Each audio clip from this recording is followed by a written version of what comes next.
बोलिए श्रीमद्भागवत महापुराण की जय।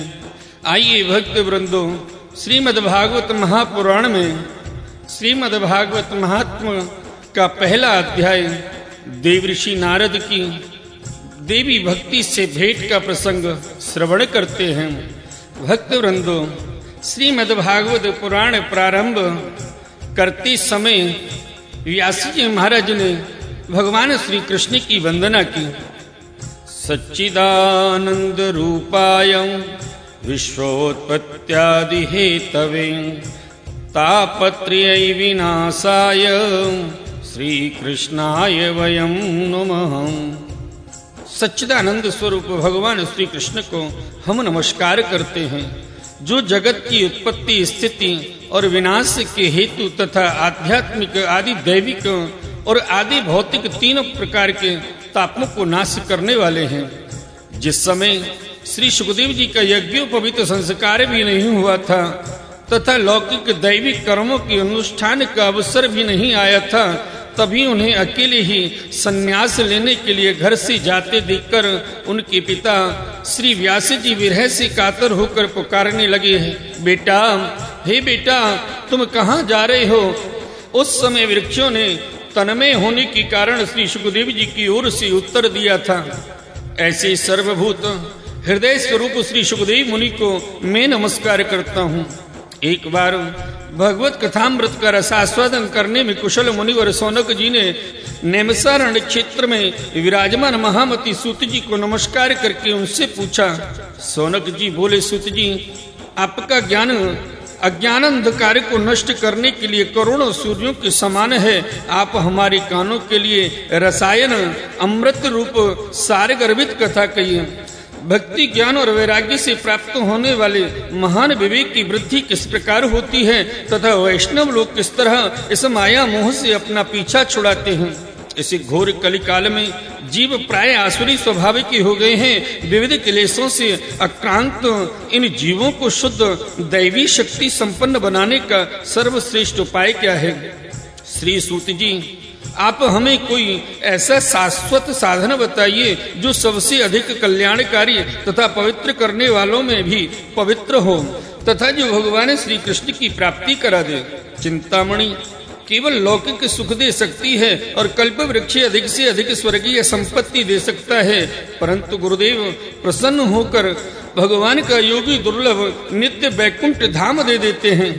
श्री सूत जी ने कहा, सौनक जी, तुम्हारे हृदय में भगवान का प्रेम है, इसलिए मैं विचार कर तुम्हें संपूर्ण सिद्धांतों का निष्कर्ष सुनाता हूँ, जो जन्म मृत्यु के भय का नाश कर देता है, जो भक्ति के प्रभाव को बढ़ाता है और भगवान श्री कृष्ण की प्रसन्नता का प्रधान कारण है।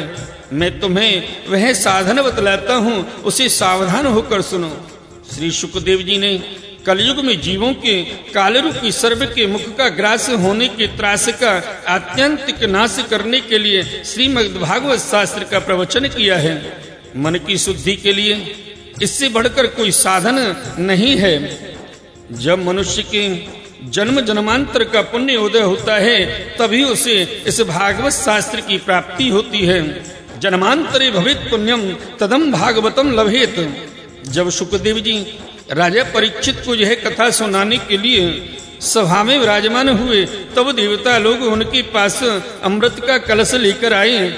देवता अपना काम बनाने में बड़े कुशल होते हैं, अतः यहाँ भी सबने सुखदेव मुनि को नमस्कार करके कहा, आप यह अमृत लेकर बदले में हमें कथामृत का दान कीजिए।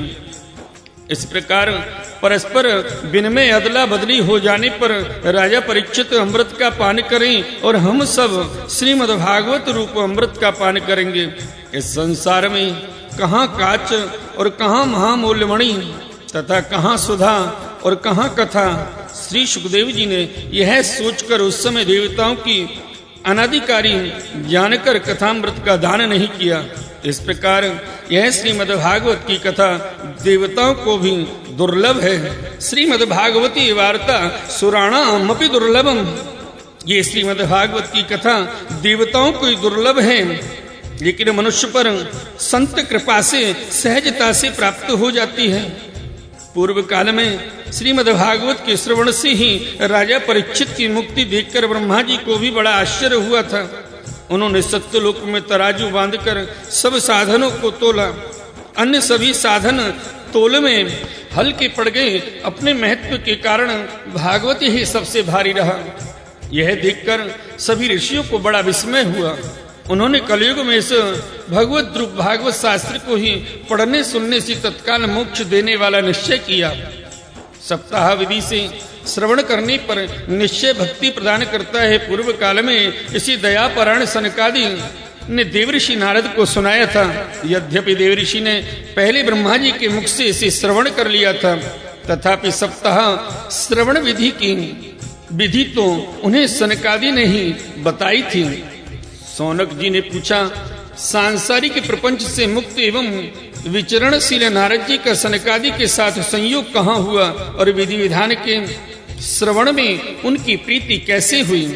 सूत जी ने कहा, अब मैं तुम्हें वह भक्तिपूर्ण कथानक सुनाता हूँ जो श्री सुखदेव जी ने मुझे अपना अनन्य शिष्य जानकर एकांत में सुनाया था। एक दिन विशालापुरी में वे चारों निर्मल ऋषि सत्संग के लिए आए। वहां उन्होंने नारद जी को देखा। सनकादि ने पूछा, ब्रह्मन आपका मुख उदासी क्यों हो रहा है?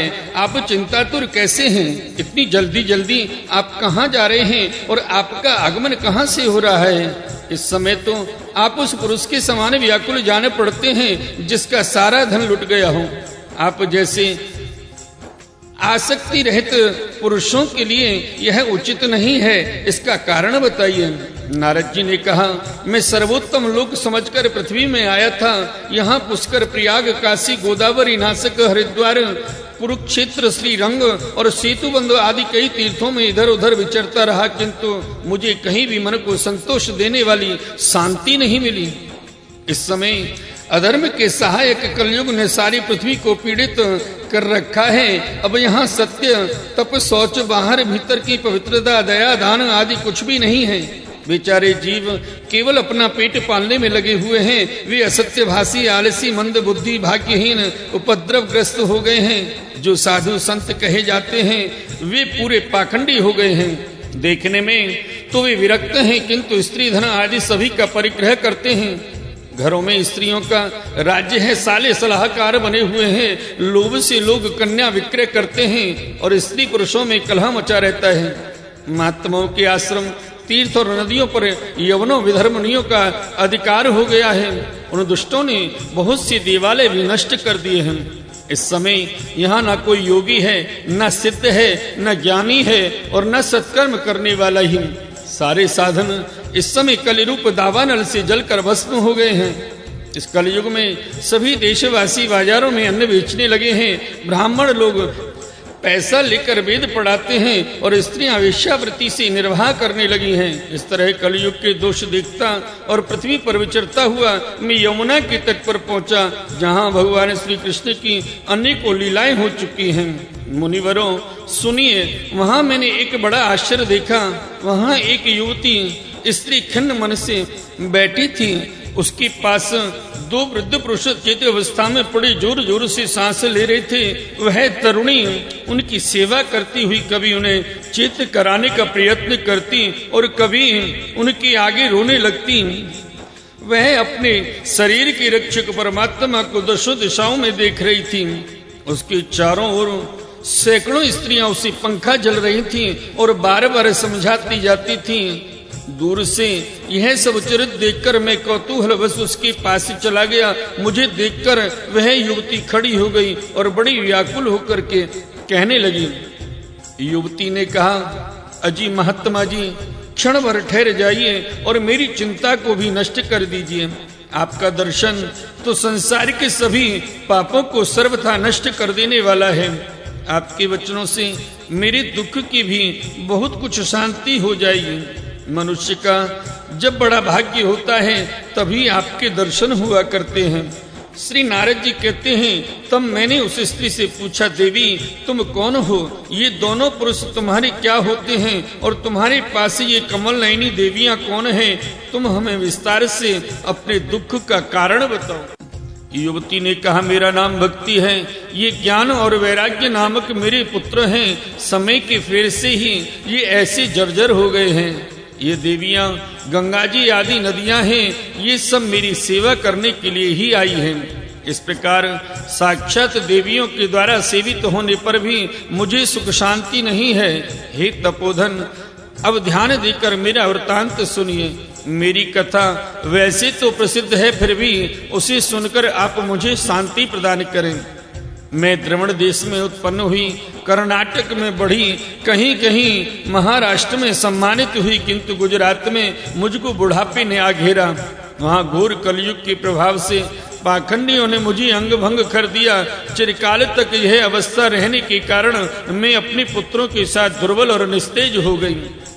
अब जब से मैं वृंदावन आई, तब से पुनः परम सुंदरी रूपवती नवयुवती हो गई, किंतु सामने पड़े हुए ये दोनों मेरे पुत्र थके मादे दुखी हो रहे हैं। अब मैं यह स्थान छोड़कर अन्यंत्र जाना चाहती हूँ।